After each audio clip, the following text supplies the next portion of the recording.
না আপনাদের ঘটনার পেছনে যে আপনারা নতুন করে 3 জনের বিরুদ্ধে একটা কোর্টের দ্বারস্থ হয়েছেন ফরেন্সিক ডিপার্টমেন্টে, আপনাদের কি মনে হচ্ছে, কি পাবেন নতুন করে? এটা জানি না। এটা একজন আগে কাজ করতেন সিএফএসএলে, তিনি আমাদের একটা চিঠি দিয়েছেন যে সমস্ত যে এভিডেন্সগুলো কালেক্ট করা হয়েছিল সেগুলো মোটামুটি পুরো নষ্টই হয়ে গেছিলো।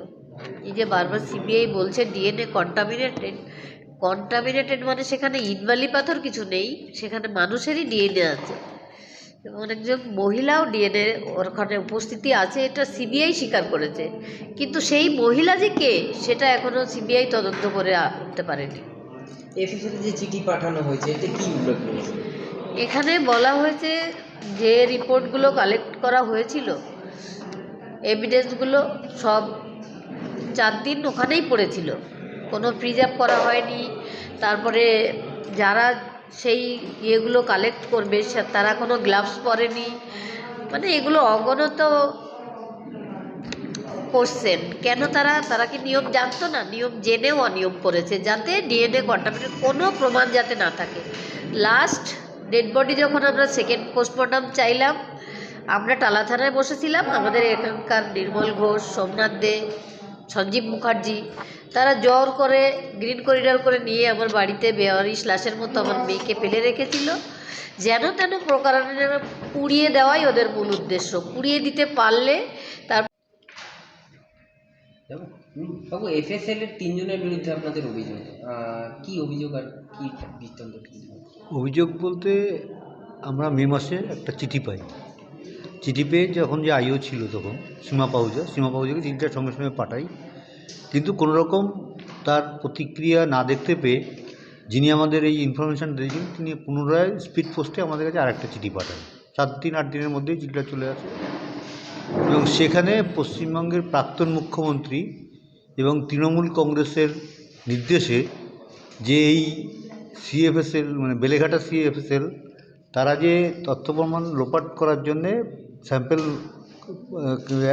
সে ট্যাম্পারিং করেছে সেই কথাটা তিনি উল্লেখ করেন এবং কারা কারা করেছে সেই নামগুলোও বলেছেন, কিন্তু সেই নামগুলো আমরা বলবো না বিচারের খাতিরে। আর যিনি চিঠি পাঠিয়েছেন তার সেই নামটাও প্রকাশ্যে আনা সম্ভব নয়, কারণ তারও নিরাপত্তার একটা বিষয় আছে।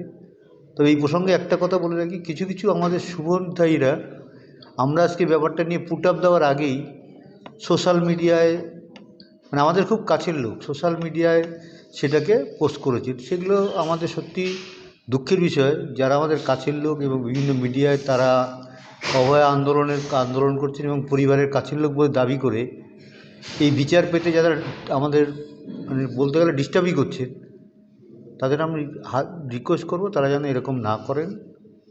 করলে আমাদের অসুবিধা হচ্ছে, কারণ আমাদের যে কেসের ইনফরমেশনটা আগেই যদি বাইরে চলে যায়। रानीगंज में इतने लग्जरी रूम, वो भी इतने कम प्राइस में।